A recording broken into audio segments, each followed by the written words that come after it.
Go. I am. Let's try.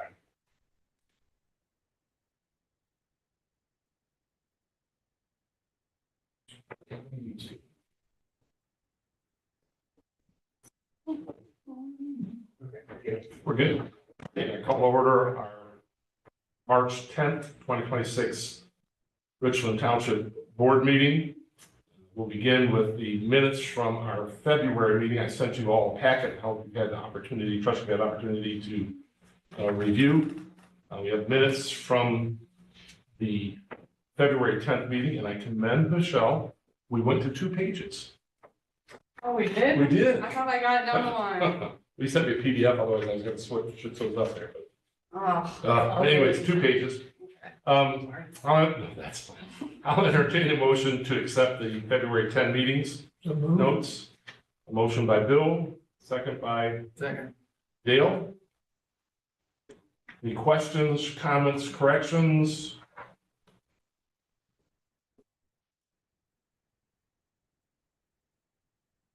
That we have a motion and a second. Any questions?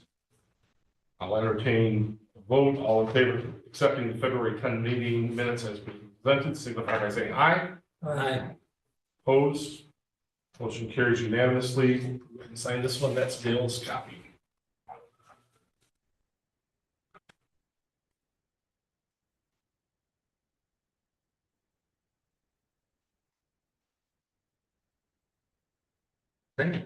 Alexander, I think helps on phone. Dale, pass that down to Bill, have him sign the next page, and then give it back to you. That is your copy from your notebook. All right. Next, I'll entertain a motion to accept the February 2026 financial report. I'll entertain a motion for that. Motion. And second by Dale, motion second by Second. Michelle.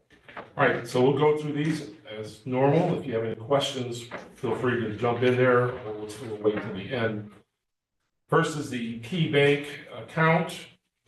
You have the reconciliation statement there in front of you, bank register balance of $438,247.57.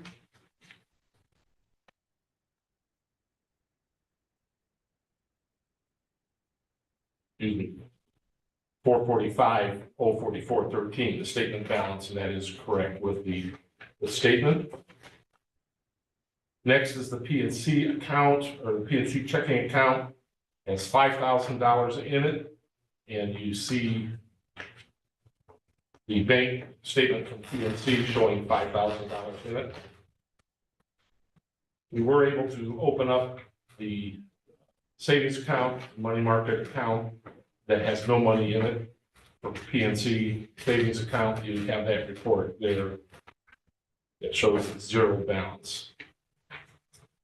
Next is the month-end ledger sheet, month-end balance sheet for January 1 through February 22nd. It shows all the funds, rainy day fund at 27.7, township fund 385,477, donation fund at 5901. Township assistance, $22,736. EMS non-reverting, $27.99. Fire equipment debt, $1,368. And then payroll deductions at $1.48. And we adjusted that, 2 or 3 years ago, because it kept changing. It hasn't changed since we did that. Bank transaction ledger is there. 2 pages barely. Shows all the action in and out of the checking account. Big ticket items there are the Summers Plumbing and Heating, $14,954. That was the HVAC repairs here on station, which we talked about last month.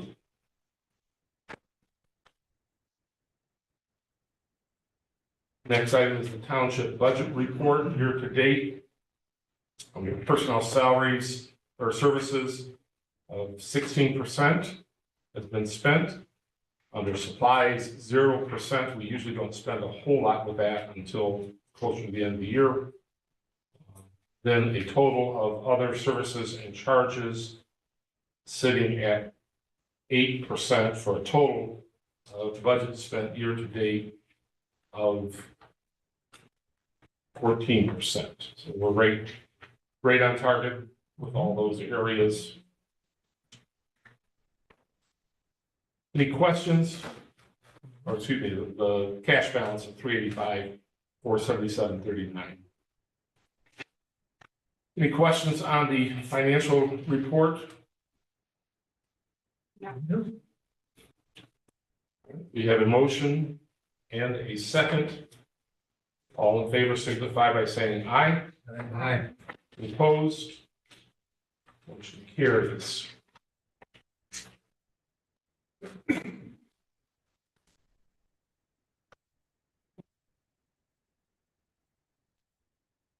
Next item is the trustee mileage reimbursement for $92.61. You will see beginning, ending, total miles, purpose, and the running total. All in favor, take a motion to accept the trustee mileage reimbursement of $92.61. Motion to pay. And second, that by Dale, second, Second, Michelle. sorry. That's all I right. Go ahead. thought he said it. Maybe I'm not gonna get paid this month, that's all right. All right, any questions or comments? Other than someone who typed it out, spelled board right, cemetery board.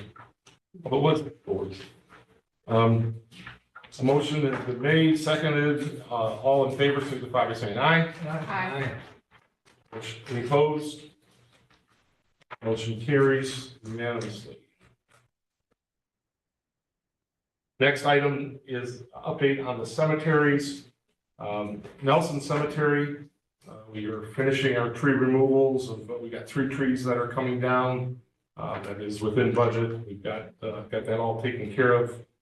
It's supposed to come down yesterday or today, just to try to get it before the weather changed. I don't know if we did.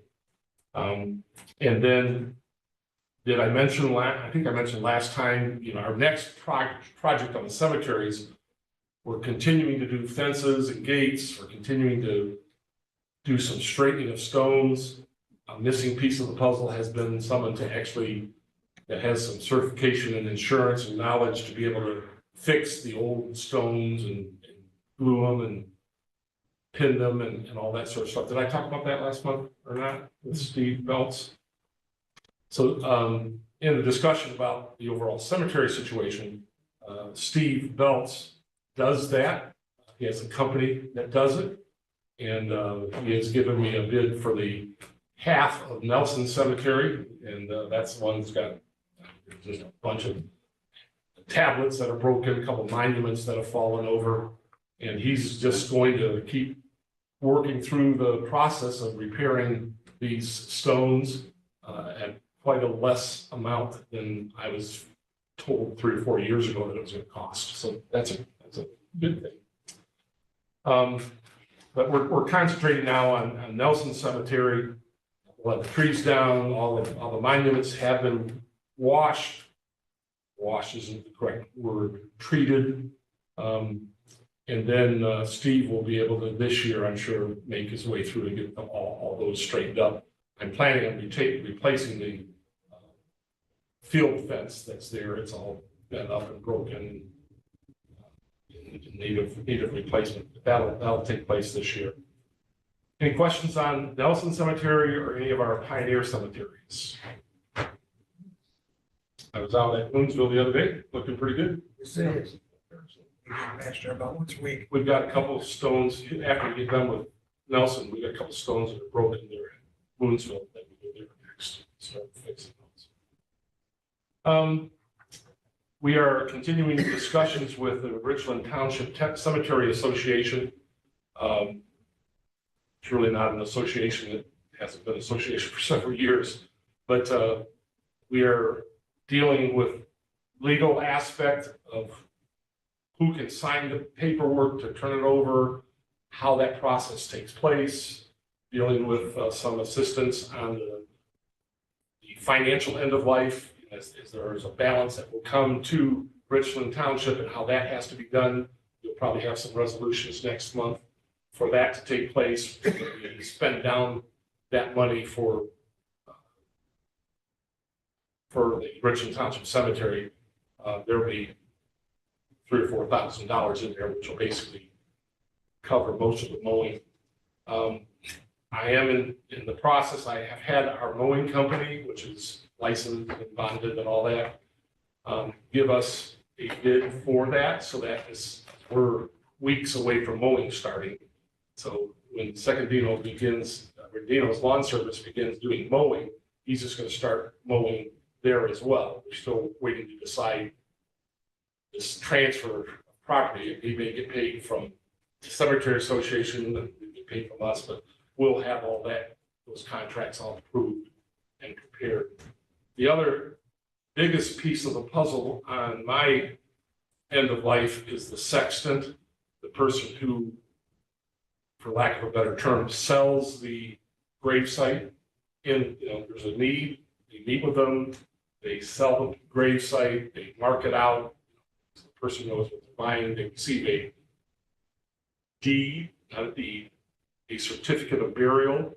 And then when there is a burial, someone comes and says, we have a certificate of burial, and the sexton's the one who goes out there, measures it out, marks it, calls the person who digs the grave, buries the individual, and then backfills the grave, and then in 6 months he puts some more dirt on top to help that out.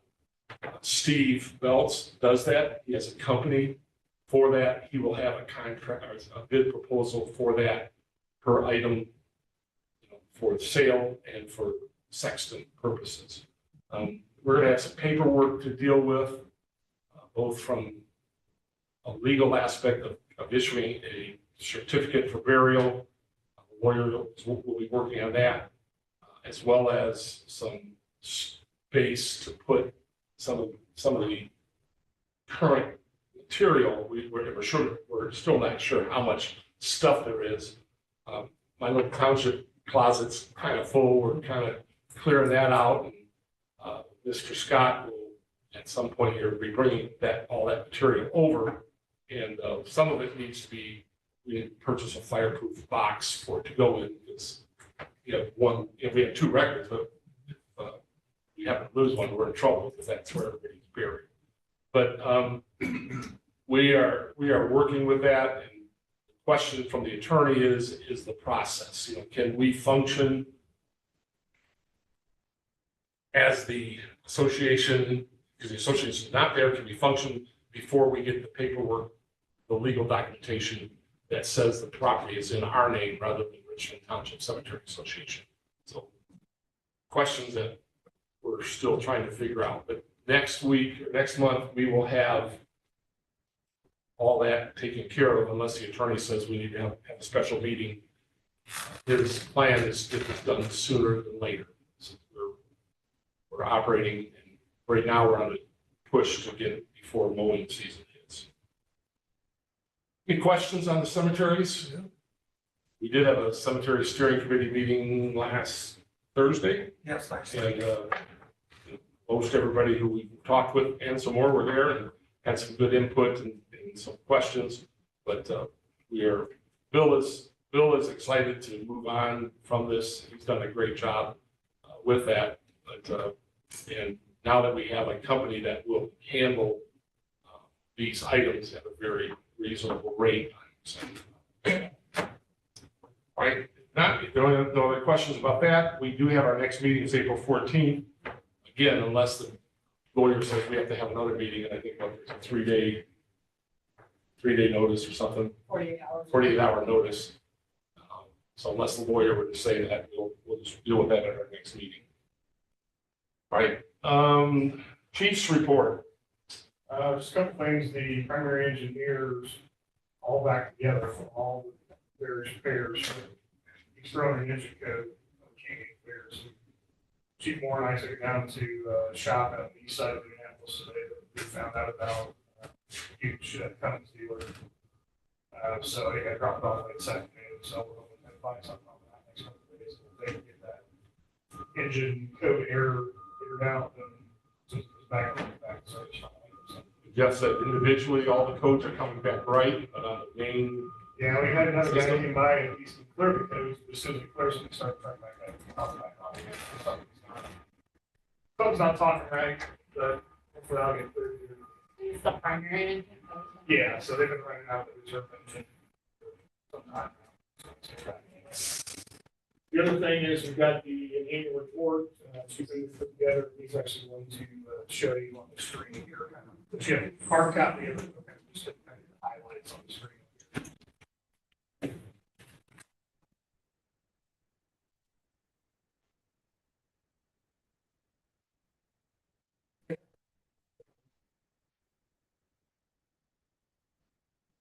So, like I said, we'll just kind of hit some of the highlights. You can see it up on the screen and follow along if you want, but this is our, as we've done the past several years, our 2025 annual report is kind of highlighting some activities of the department. To go through, I'm not going to cover everything because most of it's just wordage, and you guys can read that. I'll get some highlights of the numbers and things that we've pointed out. We'll be hitting the same thing when we move on. So first thing, I'll talk a little bit about our budget accounts. This is the fire territory budget. It's kind of a snapshot of the way the budgets went for the year. You see the account one, which is our biggest pot per se. It's got the largest amount. So we used quite a bit of it, 98.7% of the budget in personnel. That's what pays all the payroll and the insurance for the personnel and all that. Account two is kind of our operating budget, our supplies. That one actually ended up with about 81% spent, so decent amount. That's a pretty small account itself. And then account three, services, was for about the same. It was about 94%. You kind of see there. The next page, when you go through it, gives you a little bit of idea of our general fund, of how it has grown and advanced over the past several years. So when you see at the bottom, the pinkish color, that is actually what our year-end cash balance is. So we wanted to include that as the year goes to show, every year, 22, 23, 24, 25, that's been able to grow. So meaning we're bringing in more than what we're spending out every year. So we've been able to keep a positive. It started, obviously the big hit was that first year because we only truly operated with our full-time staffing for half a year. So at the end of the first year of operation, we had 943,000 cash balance. But we've also been able to grow that by over about 400,000, 440 in the past several years. So last year it was approximately, you can see down the bottom of the chart, about $236,000 surplus, probably about 236,000 more than what we actually expend out. So it's kind of obviously the goal. We're not a for-profit business, but you don't want to be operating with the negative sign on the bottom. So good fiscal management, keeping the expenses in base with revenue. It's going to be even more important as we advance through all the changes in legislation and property tax. We're going to try to balance that and have that cash balance to work on. So at the end of 25, fire territory, you can see is just under about 1.37 million in cash balance on a little under $4 million budget. So it's not quite 6 months. We'd like to get a little bit more than that, but with EMS revenue coming in every month, it gives us a pretty good cushion to operate that. Dip in the loans or anything else like that. The next slide is the same basis, but it's the fire equipment replacement fund. So it's our fund that we use to buy capital equipment out of it. So again, you can see at the bottom there showing the cash flow year over year, the cash balance year over year, the green displaying our expenses, and then the revenue growth year over year. So again, that one's been able to operate obviously a much smaller fund. We've been able to keep cash balance growing as well. Getting past that stuff, kind of just looking at some of our general statistics. So when you see the column over on the right, it's just showing basically apparatus response. So how many runs at each truck, and what have they done over the past course of the year. You can see obviously Medic 51, Engine 51, the other station, the busiest trucks in the fleet. Medic 52 runs about 755 calls here. She's still pretty actively busy.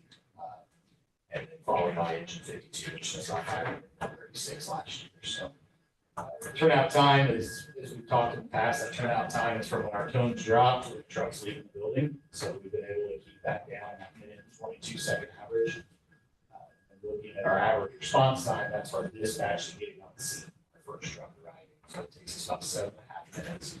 which when you really think about our coverage area and how big our coverage area is, that's pretty impressive. Because we have some that's pretty long hauls, all the way out to 400 east and 236 from Station 51, or you're talking 800 north and 500 east from this station. It can take quite a bit of drive time to get there. So 730 is pretty good.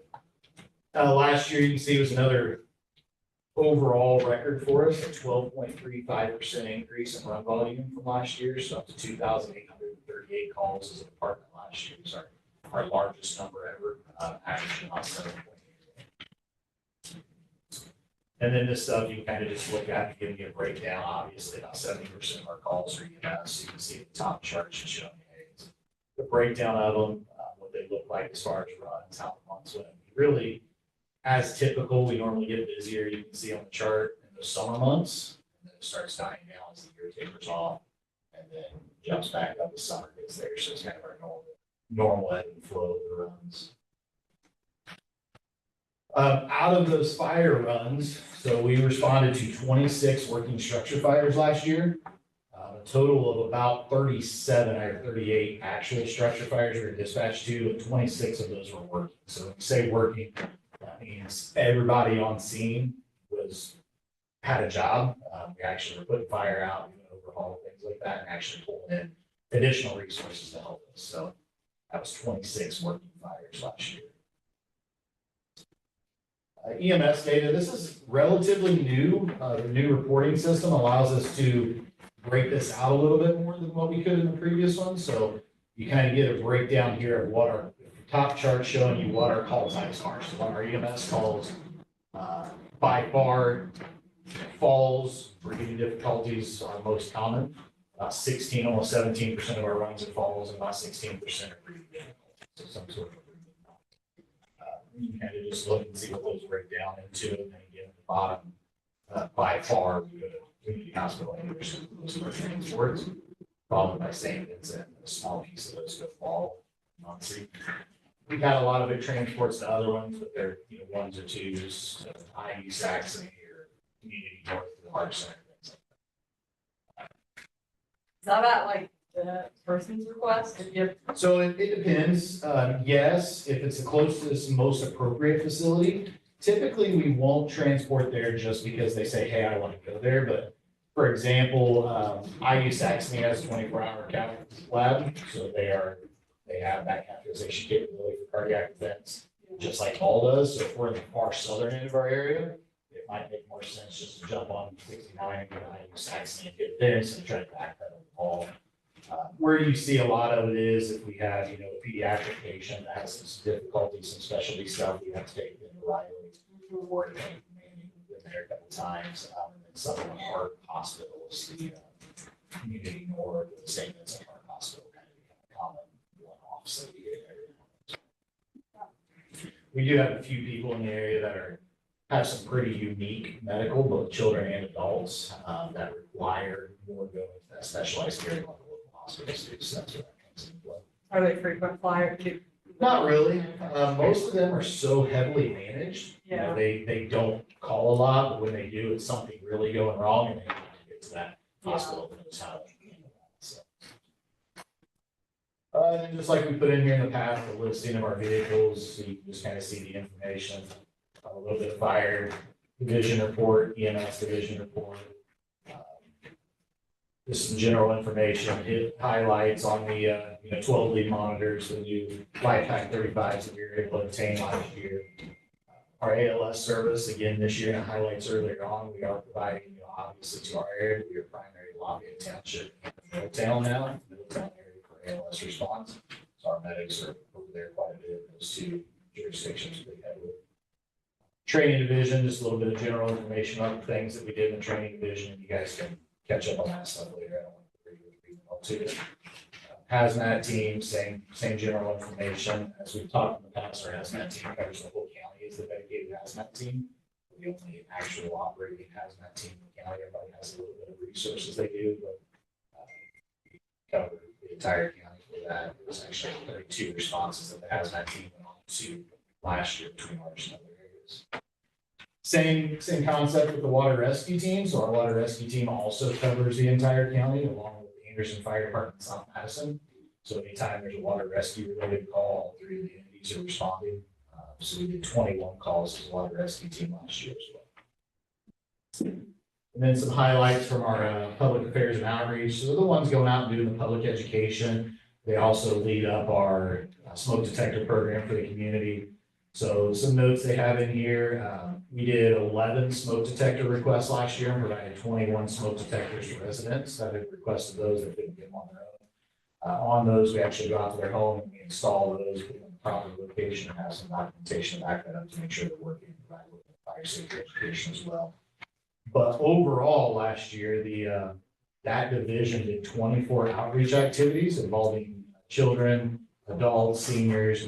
They did 3,320 direct contacts. So they had contact with 320 individuals as a whole last year was their data that they reported. So they also manage our cadet division. So our young people, we have one of them actually here tonight. You'll see them walking around with red shirts. Those are our cadets.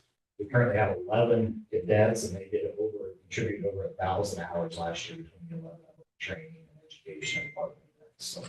Are you, what's a cadet? Under 18, so between the age of Like 15 to 18, yeah. Wanting to go into this Yep. field. I want to get into it, kind of decide if this is a field for them, so the job is give them something that they can learn. We provide an education, give them the field for it. They can come in right on the trucks once they meet certain criteria.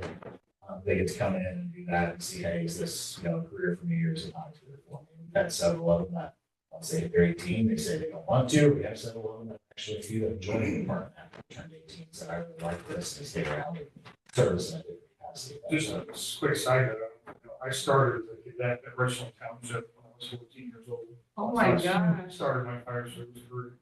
wow. I tell that story to some of the cadets, started out with the department's cadet and the fire chiefs. And, Yeah. You can ask me later about what the building looked like. yeah.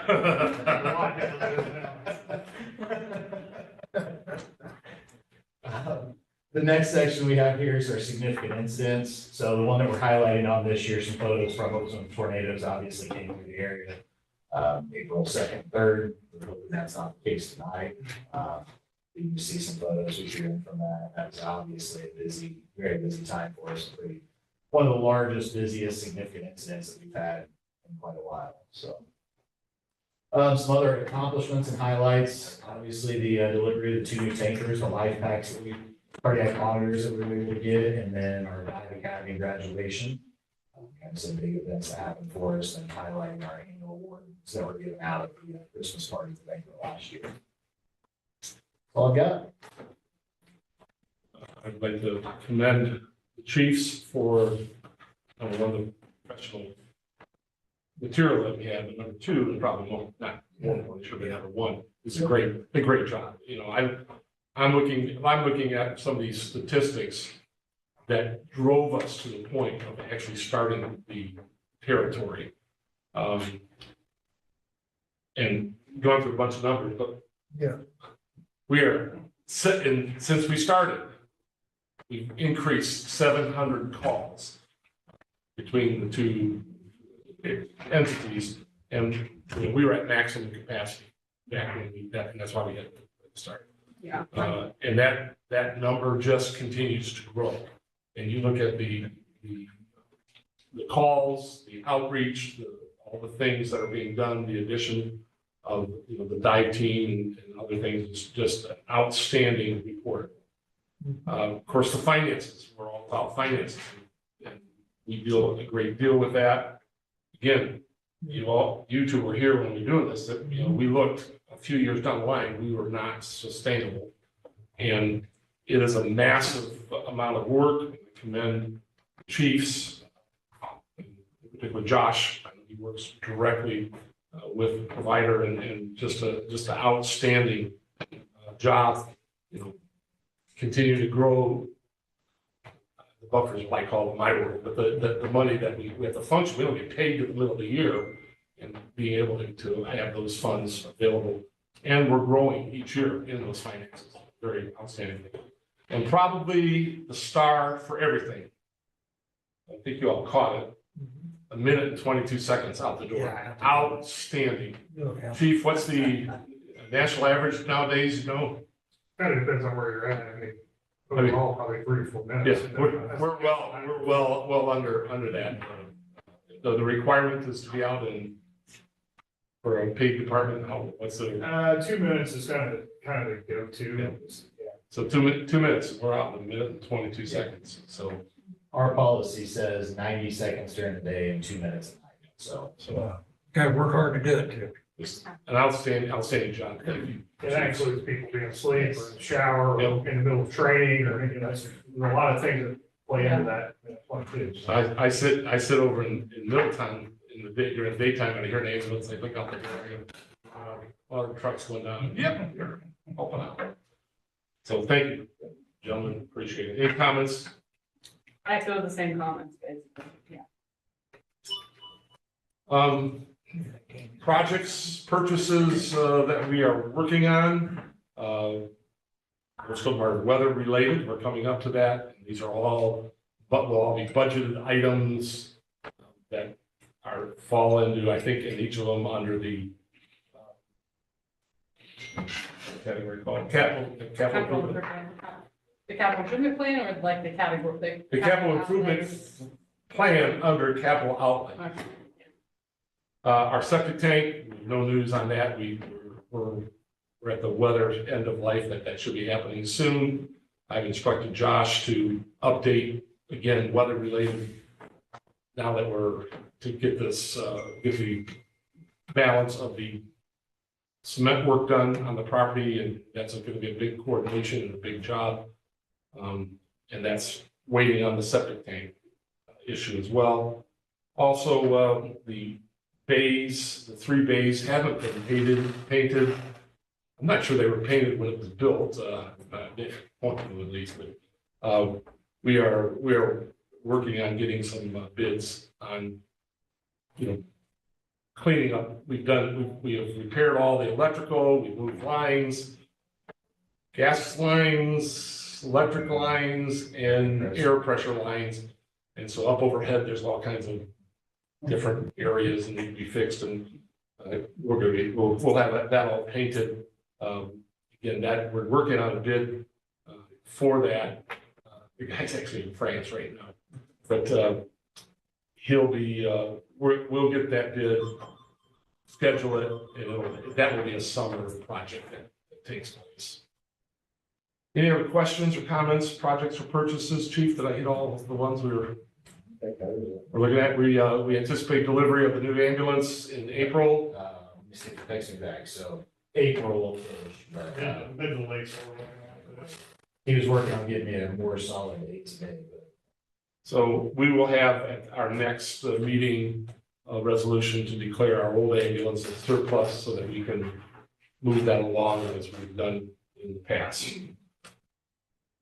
Any other questions or comments on that? I'd just like to comment a little bit about the growth of the company. And my daddy always had a saying that speed of the troops is determined by the speed of the leaders. And I think we're very fortunate with the 2 chiefs, and especially you, Doug, as a trustee and the people over in Chesterfield. I think it just reflects why I feel like we're probably the best in county. And you too, Michelle. She'll leave you out. Michelle's the one that keeps it straight. She'll get a text from me. Oh, Michelle, call me. All right, any other comments? Otherwise, any other questions from the public? Questions from the public, Chief Burrows, Chief Hendrick? Bill? Bill? Nope. Michelle? All right, I'll entertain a motion to adjourn. Second.